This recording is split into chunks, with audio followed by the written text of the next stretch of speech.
Follow SportsView London. SportsView London boxing news from the capital city with Tyson Fury trainer Peter Fury. Peter, you're deep in camp now for Tyson's fight against Vladimir. Yeah, training's going well, and we're just full steam ahead now. Sparring started earlier on this week, so it's really picked up now. So sparring again this evening, so plenty of sparring and just working on all the stuff. So the hard work has truly begun. Yeah, it certainly has. Before that, it's been strength and conditioning, getting him in shape. But now the sparring starts, and that's where the real work begins. Without a shadow of doubt. Peter, I wanted to talk to you about a story that's been given little or basically no publicity. Your Team Fury have opened up a gym to serve children with learning disabilities. Could you tell me a bit about how that came about and the thought process, please?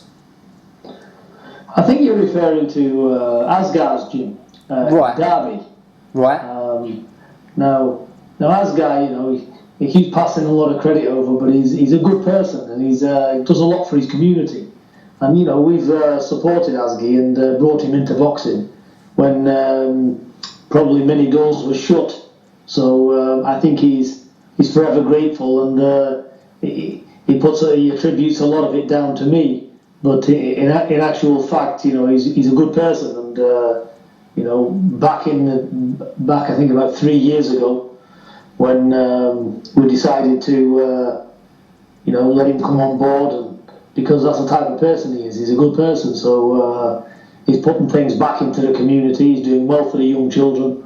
It's really nice to see. So he's paid back generosity with generosity. So that's what it's all about. So he's full credit to Asgar and his team, because he's got a good gym there, a lot of young local kids off the streets, and he gives them a purpose. And also kids with learning disabilities, also adults go in there who's had amputees or whatever.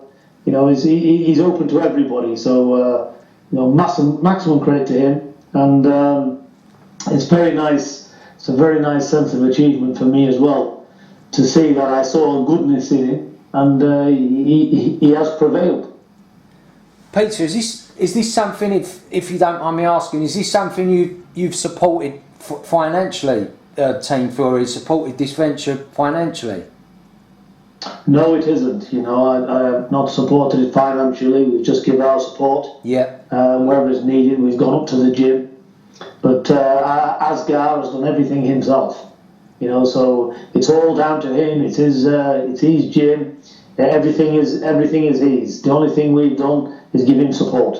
Yeah, and obviously welcome publicity in an area like this. If both yourself and Tyson and Hughie were to turn up there, it opens eyes throughout the world, no doubt. Well, yeah, and also he's our cornerman as well. He's always in our corners for Tyson and Hughie's fights. Yeah. So he's one of our head cornermen as well. So he's doing well. He's a good friend of the family, and he deserves all his success. Fantastic, Peter. Peter, regarding Tyson's training camp is it Belgium you're situated? We're situated in Holland, yeah, which is on the Belgian border. Right, is that going to be your home until fight week, would you say now, in preparation, Peter? Yeah, we'll be here now until the fight, and then we'll be flying back home for all the media stuff and everything else. But all the hard work now is underway.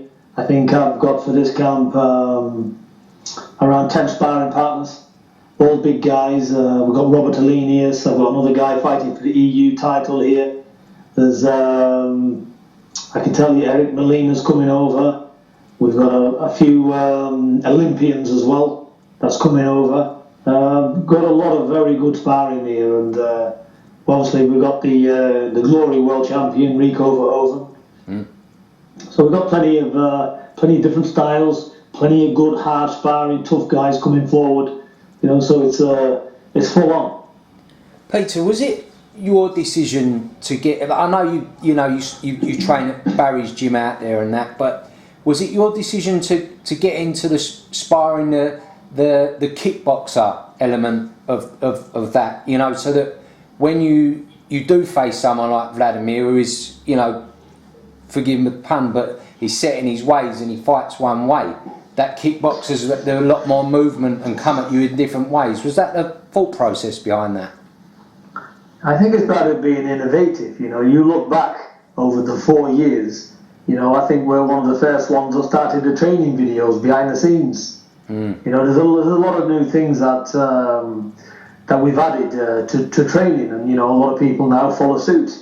So, you know, it's the same with, we use the kickboxers because they're very strong, they're durable, you can hit them, they keep coming, and we just mix it up. It's very good. It's very good for us, and it's very good for them as well, because they learn the boxing skill aspect of the job as well as what Rico's done. You know, he's gone from strength to strength, the same as Tyson has.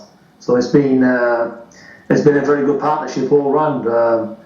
So yeah, all these things make a difference. You know, that's why I do what I do. You know, we have to think outside the box and make the fighter the best he can possibly be. We've all got our ways of doing things. Everybody's different. So you know, I do things my way, and you know, thank God up to now they've worked fine. Fantastic. Peter, regarding your son Hughie, an unfortunate well, I suppose it's going back over a year, isn't it? The sort of, you know, going from the blood poisoning to his energy levels and such. But obviously, criticism from people that obviously aren't in the know on social media this week, Peter, about Hughie not fighting Dylan White for the British title. What are your thoughts on that, sir? Well, firstly and foremost, you know, if somebody says something from our team, tongue-in-cheek, you know, and sometimes, you know, Tyson says a lot of stuff he doesn't really mean, and he says a lot of things in jokes which can be taken the wrong way. But, you know, just gives you an idea, you know, we get jumped on for every little thing, you know, and, you know, we never say anything back, and, you know, we just take what we get. Now, it's like with Hughie, you know, he's asked if he wants to fight for the British title. Let's not forget he's number 6 in the world and a WBO international champion, which is way beyond the British title where he's at now anyway. Because that's the route we've taken him. And I said some time ago, the British title, you know, although it's a lovely thing, it doesn't really mean much to us on the level where we are, because I'm not looking for a British champion. I'm looking for a world champion. And that's the route I've steered Hughie. Needless to say, Hughie's condition, he's not ready to step up properly. And the reason I say this, because he had a good training camp. We put him in with Fred Cassie, and even before that fight, he was with Dominic Gwynn, and he could not, even with Dominic Gwynn, he could not raise his gears. He couldn't get out of second gear. He was flat. Now back again, trained him hard again. You know, looked at everything I possibly could, put him in the ring. After the first round, he was complaining of feeling flat and not much movement in his legs. It was Fred Cassie. Now, anybody who knows Hughie watching that fight, you could see Hughie was forcing it. You know, he wasn't comfortable. You know, don't get me wrong, Fred Cassie's not. He's a typical messy type of fighter guy. He's going to make anybody look bad. But doesn't mean to say how Hughie was feeling himself. Although he was running the fight comfortably, I can see a lot more what Hughie can do, and obviously he was struggling. And when you look at his body, when he first turned professional on the pictures, and have a look at his body now, his body is atrocious. He's got open sores busting out all over his body everywhere. You know, he's all of his face, in his hairline, is all discoloured. You know, he's got major issues with his skin problem. So I've had him to the Harley Street specialist, and he checked him, he took his bloods and took everything. And basically, he's had acne since he was 15. Yeah. This acne has gone untreated. Insofar as he's always trained, he's never gone on any medication. For one, in case he fails any drug test of any bad substance, because a lot of the stuff before they've offered him has been steroid based, so he couldn't have it. So he's gone really untreated. This has turned into something called Conglobapa or something like this, which is affects all of his immune system. Right. So basically, Hughie's got a fever. It's almost like he's got the flu. Right. And his immune system is fighting this fever. So when he trains on top of it, instead of going forward, he's burying himself. He's digging himself deeper. He feels tired. He feels lethargic. Always a problem. Now, this is what the specialist explained. He said, when his body is like this, he said, many, many years ago, before there was treatment for this, don't forget, he said, people would be sent to hospital and lie in bed for 3 or 4 weeks until they started feeling better. We've got an athlete here, a professional boxer, fighting good, well-rated guys, you know, boxing at 30-40% max, in an ill state. So, enough's enough. So we've had him to Harley Street on the 12th. I sent an email from the doctor direct the other day to a journalist in America. I said, that's the findings, read it yourself. So, and the doctor said, he's on these tablets. He takes 40 milligrams a day. And he said, it's going to take 6 to 7 months for him to heal up his body. He said, nothing else will treat it. Now, there is side effects from these. They make him a bit drowsy. The lips chap a lot, and just general stuff like this. So there's no way on this planet he's already had 2 fights, and he's not felt good in either fight. So am I just going to ignore it and just put him in fights when he's not right? Or am I going to take the foot off the gas and give him easy run out fights until this lad is in perfect condition? So that's what's going to happen. He'll be out on the 9th of July in a run-out fight. Hopefully, by September, October, he'll feel on top of himself, and then he can fight for major titles. Once this kid's right in his body, he's good enough to fight anybody. But it doesn't matter who the opponent is. It doesn't matter who it is. If you're a serious threat, am I going to put somebody who's in ill health in a serious fight at 21 years of age? So it'd be cutting him short, so I'm not going to do that. I'm his father and I'm his trainer. Yeah. And it's the same as Tyson. If he's in a training camp and he's, something's wrong with him, or he's come down with a bad bout of the flu, he's running a fever, this fight would have to be postponed. Because you can't put fighters in a ring in serious fights unless they're 100% right. So there's no more to it than that. He's been boxing since he was 11 years old. He's won world championships. He's doing miraculously well, and he's fought some good, decent guys as well. So he's doing nothing wrong. But at the same rule, I'm not one of these to get excited where he's at. I can see a hell of a lot more he can do. I've seen a hell of a lot more he does do when he's feeling on top of it. So I don't want to send him.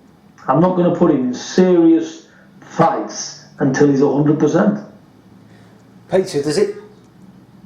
I know you're a calm man, and you're quite thick-skinned, but does it frustrate you the levels of incompetence you have to endure on Twitter from people that don't even ask you the story before they jump down your throat and say that Hughie's afraid of Dylan and stuff like this that you have to endure on a daily basis? Does that frustrate you as a man?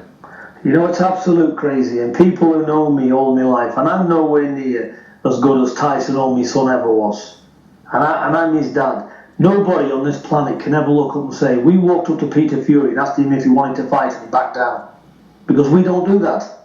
So there's just talking stupid. You got a kid here who won a gold medal in the amateurs, boxing since he was 11. He knows nothing else but to fight. It's a matter of fact, he's to blame why he's having the fights, because I'm asking him if he feels okay, and he's telling me, yeah, I feel fine. Right. When really he's not, because he wants to fight that bad. So we've had some harsh conversations since his last fight, and I said to him, how can I train you properly when you're telling me lies? Just to get in the ring and box. I have to look at it, You know, now you can't be trusted because you're telling me a pack of lies. You're telling me, yeah, I feel fine, when actually you're not. So, you know, so now he's come round a full circle because this is a kid that's desperate to fight. You know, when he found out, I never even told him about the British title. I never even told him he's been offered it. I never even told him about Dillian White.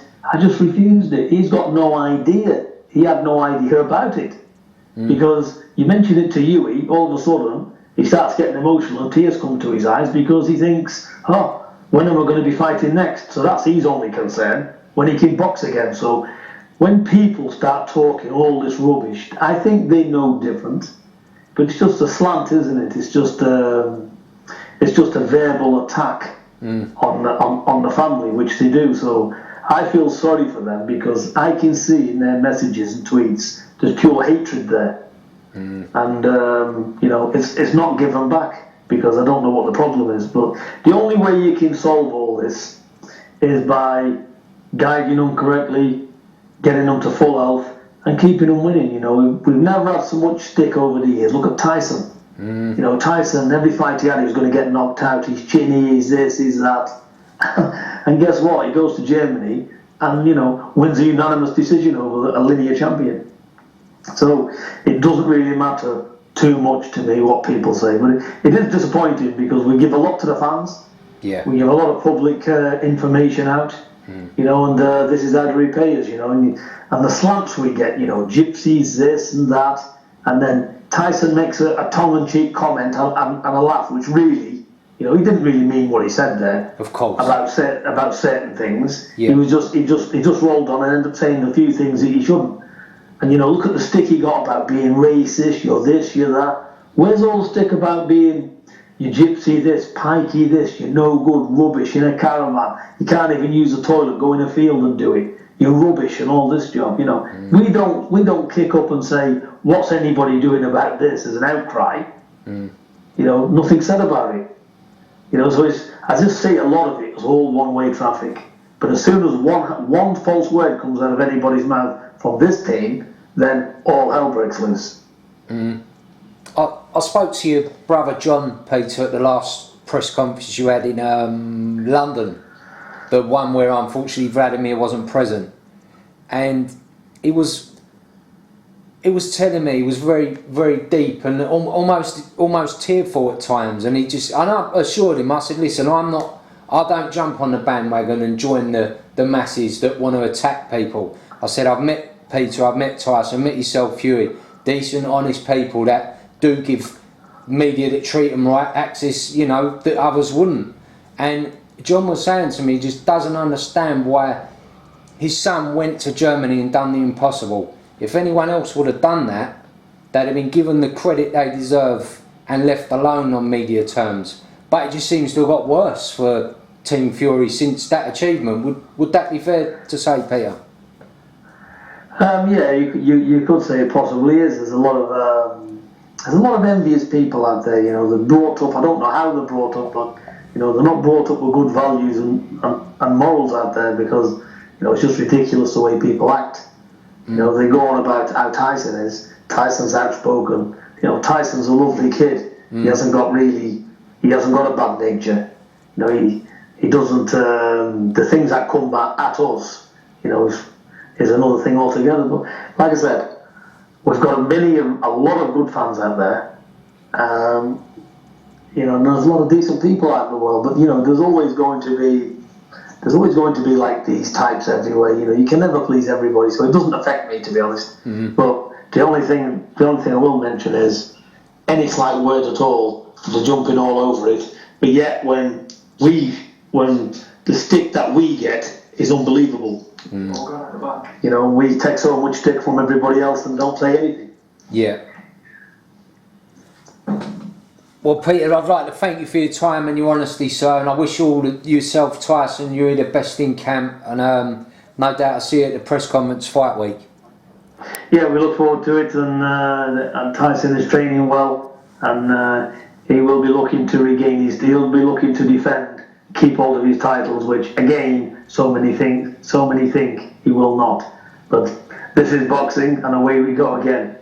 Sorry, Peter, just to touch on what you've just said there, does that surprise you at that level that Tyson went out there and he did things that no one else had done to Vladimir for getting on for a decade, yet people see him as he's got no chance in the rematch? Does that come as a shock to yourself and Tyson, or?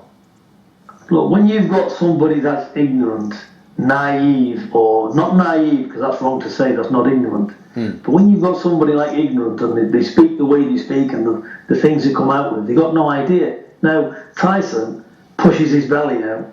I can do this, I'm going to do that.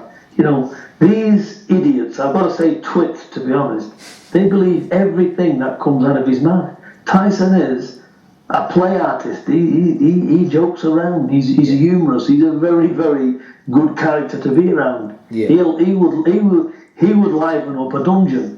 You know, that's just the way he is. And everybody believes every word he says. Tyson Fury, I will say this, is a phenomenal athlete. He can do 500 meter sprints on the rowing machine, 10 sets, holding it at 1.29 for 10 sets with 1 minute's rest. He can do a 100 meter sprint in 10 point something seconds. This is a guy 19, 20 stone in weight. You tell me he's not a superb athlete, and he spars 12, 20, 15 rounds on his toes moving around. Tell me he's not a supreme athlete. Everybody is all hooked on a body, on a muscle, this and that. And we all know muscle doesn't put muscles on the chin. It doesn't give you boxing ability. Everybody's lacking in something. So again, it's a lot of we've got a lot of armchair experts out there. Without a shadow of a doubt, yeah. That doesn't really know about the fight game. What we don't know about the fight game doesn't need to be knowing by much, because we're bred into it. All my life I've been around it. My family's life's been around it, going back generations of us. So we understand fighting very, very well. And you can be as powerful and as big and look the part as best you want. As an advertisement and a selling point of view, great. But, like I said, we're into proving things what matters ultimately in the ring, not lifting a weight or looking good in the mirror. That doesn't concern me. What concerns me is the fighter winning, and to keep winning. And that's where we're going, and thankfully that's the way it's been, and hopefully it may continue. Fantastic, Peter. Was there anything else you'd like to add at all before we part ways? Yeah, I would just like to say we don't single out anybody, whether it be Muslim, Jews, any nationality at all. We're all humans. We've all got wives and children. We've all got daily responsibilities. And, you know, I believe in the blessed Lord. And, you know, we all do and say things. None of us are perfect. You know, everybody's a decent person in my eyes. And, you know, there's not many. Good will always come over evil. That's all I can tell you. Well, Peter, I'd like to again thank you for your time, sir, and your honesty, and I wish you all the best.